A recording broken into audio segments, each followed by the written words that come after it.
प्रिय मित्रों, आज हम सब भारतीय काव्य शास्त्र के अंतर्गत एक महत्वपूर्ण विषय साधारणीकरण पर चर्चा करेंगे।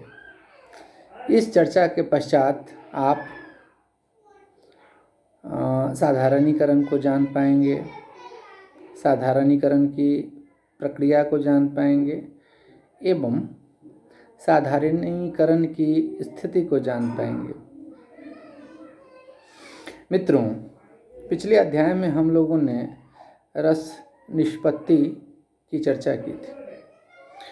रस निष्पत्ति संबंधी जो 4 महत्वपूर्ण सिद्धांत हैं, आचार्य भट्टलोलट का उत्पत्ति या आरोपवाद, आचार्य शंकुक का अनुमितिवाद, आचार्य भट्टनायक का भुक्तिवाद एवं आचार्य अभिनवगुप्त का अभिव्यक्तिवाद। हम लोगों ने इन सिद्धांतों पर चर्चा करते हुए साधारणीकरण की बात की थी। मित्रों, साधारणीकरण का प्रश्न सबसे पहले काव्यशास्त्र में आचार्य भट्टनायक के द्वारा उठाया जाता है। आचार्य भट्टनायक ने अपने पूर्ववर्ती आचार्य भट्टलोलट एवं आचार्य शंकुक के द्वारा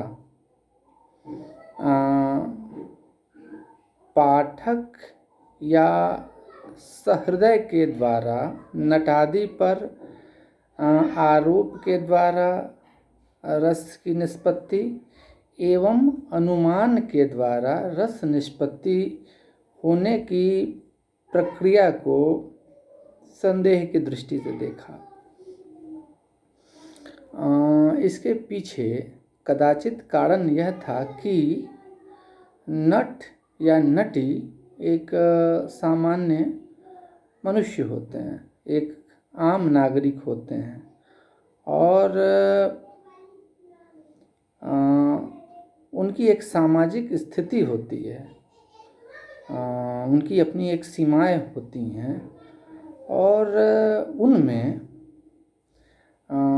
राम सीता जैसे महान चरित्रों को आरोपित कर देना, उनके ऊपर आरोपित कर देना या उनमें राम सीता या दुष्यंत शकुंतला जैसे विशिष्ट पात्रों को मान लेना संगत प्रतीत नहीं हुआ आचार्य भट्टनायक को। किंतु आचार्य भट्टनायक इस बात को भली भांति अनुभव करते हैं, महसूस करते हैं कि नटादि के अभिनय के माध्यम से रस की उत्पत्ति, निष्पत्ति, अनुमिति, अभिव्यक्ति, भुक्ति होती है। जब हम फिल्म देखने जाते हैं तो हम पाते हैं कि बहुत सारे लोग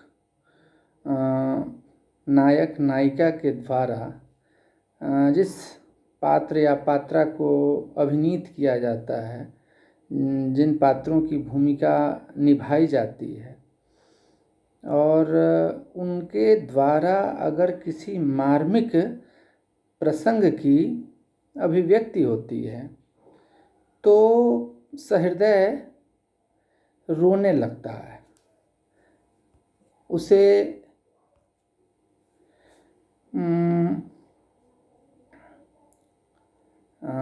वही भाव, वही अनुभूति होती है जो उस समय अभिनीत पात्रों की होती है। तो आचार्य भट्ट नायक ने इसी सवाल का जवाब ढूंढा और उन्होंने बताया कि अविधा व्यापार के द्वारा वाच्यार्थ की प्रतीति होती है। नट नटादि के द्वारा राम सीता या दुष्यंत शकुंतला जो कहना चाहते हैं, जो बताना चाहते हैं, उस अर्थ की प्रतीति होती है। और फिर भावकत्व व्यापार के द्वारा जो हृदय में स्थित स्थायी भाव होता है, वह विभाव, अनुभाव एवं संचारी भाव के द्वारा रस में परिणत हो जाता है, बदल जाता है, भावों को पूर्णता प्राप्त हो जाती है और इस प्रकार वह सहृदय रसावस्था में पहुंच जाता है। और फिर रसावस्था में पहुंचने के बाद भोजकत्व व्यापार की क्रिया के द्वारा वह उन भावों को उसी रूप में ग्रहण करने लगता है जिस रूप में उन भावों का प्रसरण होता है। इसी को आचार्य भट्ट नायक साधारणीकरण कहते हैं। अब साधारणीकरण में दो बातें बड़ी महत्वपूर्ण हैं समझने के लिए, जानने के लिए। दो बातें बहुत महत्वपूर्ण हैं मित्रों। एक कि राम और सीता, दुष्यंत शकुंतला, ये विशिष्ट पात्र हैं, तो इनकी अनुभूति एक सामान्य सहृदय को उसी रूप में कैसे हो सकती है। तो इस सवाल का जवाब तलाशा आचार्य भट्ट नायक ने और उन्होंने बताया हम लोगों को कि रसावस्था या साधारणीकरण की प्रक्रिया में जो विशिष्ट होने का जो भाव या बोध है वह समाप्त हो जाता है। उस धरातल पर सभी सामान्य हो जाते हैं। मतलब मनुष्य केवल मनुष्य होता है, वह विशिष्ट मनुष्य नहीं होता है और साधारण मनुष्य नहीं होता है। मनुष्य की पहचान केवल मनुष्य के रूप में होती है। और इस प्रकार जो राम सीता या दुष्यंत शकुंतला के जो दुख हैं, सुख हैं, वो साधारण सहृदय को अपना सुख दुख प्रतीत होता है और जिसके कारण उसको रस की अनुभूति होती है, प्रतीति होती है। इसी पर प्रकाश डालते हुए, साधारणीकरण की व्याख्या करते हुए आचार्य नगेंद्र ने लिखा है, काव्य के पठन द्वारा पाठक या श्रोता के भाव का सामान्य भूमि पर पहुंच जाना साधारणीकरण है। काव्य के पठन द्वारा, नाटक के दर्शन के द्वारा, साहित्य के श्रवण के द्वारा पाठक, श्रोता, दर्शक सहृदय के भाव का सामान्य भूमि पर पहुंच जाना साधारणीकरण है। मतलब सामान्य भूमि पर भाव समाहित हो जाता है, स्थायित्व वो समान भूमि पर स्थित हो जाता है और वहाँ पर जो है विशिष्ट और सामान्य का भेद समाप्त हो जाता है। सब सामान्य होते हैं, वहाँ पर कोई विशिष्ट नहीं होता है। और राम सीता या दुष्यंत शकुंतला एक सामान्य पुरुष स्त्री के रूप में परिवर्तित हो जाते हैं। ये सबसे बड़ी बात है कि साधारणीकरण में विशिष्टता का लोप हो जाता है। दूसरी चीज़ जो बड़ी महत्वपूर्ण है कि राम और सीता या दुष्यंत या शकुंतला, इनका समय कई सौ वर्ष पहले, बहुत पहले, ये प्राचीन समय में हुए थे। और हम लोग केवल उनके बारे में सुनते आ रहे हैं, हम लोगों ने उन्हें देखा नहीं है। तो देश काल की जो सीमा होती है, साधारणीकरण की स्थिति में वह भी समाप्त हो जाती है। और जो वह पात्र होता है वह जो है वह सार्वकालिक एवं सार्वदेशिक स्थिति में पहुंच जाता है। सहृदय कभी भी साधारणीकरण की स्थिति में उसी समय की मन स्थिति को उसी के अनुरूप अनुभव करता है, महसूस करता है, अनुभूत करता है। आचार्य अभिनव गुप्त ने अपने ग्रंथ अभिनव भारती में रस निष्पत्ति की व्याख्या करते हुए साधारणीकरण के संबंध में दो बातें कही हैं। एक, विशेष पात्र सामान्य पात्र बन जाता है। राम, सीता, दुष्यंत, शकुंतला, ये विशिष्ट पात्र, बड़े पात्र नहीं होकर के ये सामान्य पुरुष स्त्री के रूप में बदल जाते हैं। और दूसरा, देश काल की सीमा में बद्ध न होकर सार्वकालिक एवं सार्वदेशिक बन जाता है। किसी भी समय में उनकी स्थिति जो है एक सामान्य पुरुष एवं सामान्य स्त्री की ही होती है, विशिष्टता का लोप हो जाता है। और सबसे बड़ी बात जो आचार्य अभिनव गुप्त ने कही है, साधारणीकरण की प्रक्रिया के संबंध में सहृदय अपने पूर्वाग्रहों से मुक्त हो जाता है। सहृदय नट नटादि के अभिनय को देखकर यह भूल जाता है कि अभिनय करने वाला यह नट है और नटी है। और दूसरी चीज़ कि वह यह भी भूल जाता है कि जो अभिनय वह कर रहा है वह राम और सीता का अभिनय कर रहा है। मतलब कि राम और सीता के रूप में उसे अपने जैसा सुख दुख अनुभव करने वाला समान पुरुष या समान स्त्री का भाव महसूस होता है, वह अनुभव करता है अपने समान। मित्रों, आचार्य रामचंद्र शुक्ल ने साधारणीकरण पर प्रकाश डालते हुए दो बड़ी महत्वपूर्ण बातें कही हैं। एक, साधारणीकरण आलंबन का या आलंबनत्व का होता है। आलंबन हम सब जानते हैं कि रसों के कारण, यानी स्थायी भावों को जो उत्पन्न करने वाले कारण हैं वे विभाव होते हैं।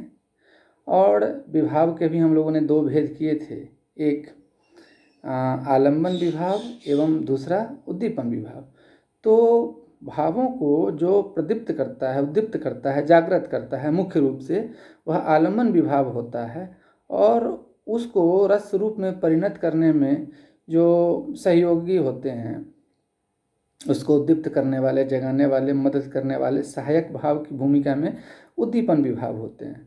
तो जो भावों का जो मुख्य कारण होता है, जिसके कारण स्थायी भाव जागृत या उद्बुद्ध होता है, आलंबन विभाव का साधारणीकरण या आलंबनत्व धर्म का साधारणीकरण होता है, यह आचार्य रामचंद्र शुक्ल कहते हैं।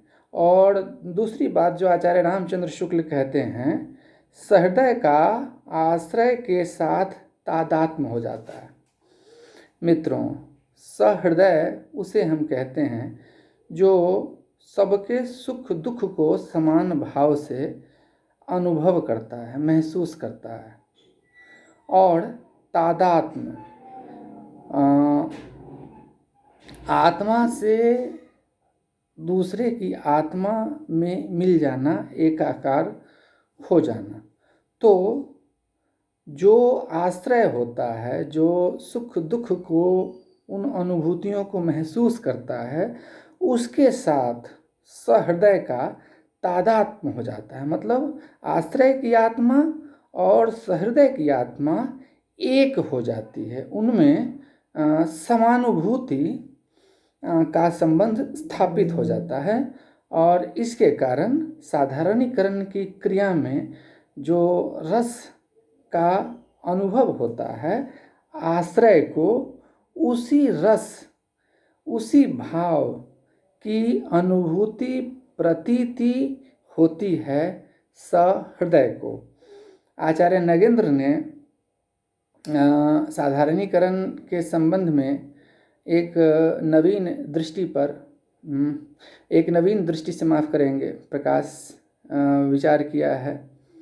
आचार्य नगेंद्र ने एक नवीन दृष्टि साधारणीकरण के संबंध में ग्रहण किया है और उन्होंने कहा है कि काव्य रचना के संबंध में जो साधारणीकरण होता है वह वास्तव में कवि की अनुभूति का होता है। मित्रों, रचना के कई स्तर होते हैं। एक तो रचनाकार की जो अनुभूति होती है वह साहित्य में, काव्य में परिवर्तित होता है। दूसरा, नट नटी के द्वारा उसको अभिनीत किया जाता है। और तीसरा, पाठक, श्रोता, दर्शक एवं सहृदय के द्वारा उसको अनुभूत किया जाता है। और इस प्रकार जो इन तीनों की आत्मा, कवि की आत्मा, पात्रों की आत्मा, नट नटादि की आत्मा एवं पाठक, दर्शक, श्रोता, सहृदय की आत्मा का तादात्म्य हो जाना साधारणीकरण की क्रिया का पूर्ण रूप होता है। अगर रस वास्तव में भावों की प्रबलता या अभिनय की उत्कृष्टता के द्वारा उत्पन्न हो जाए तो हम कह सकते हैं कि कवि की अनुभूति का भी साधारणीकरण होता है। अगर नट नटी महान अभिनेता हुए तो उनके हृदय में भी साधारणीकरण होता है। वे भी राम, सीता, दुष्यंत, शकुंतला इत्यादि पात्रों के साथ तादात्म्य हो जाते हैं। उनकी अनुभूति एक हो जाती है, उनकी आत्मा एक हो जाती है।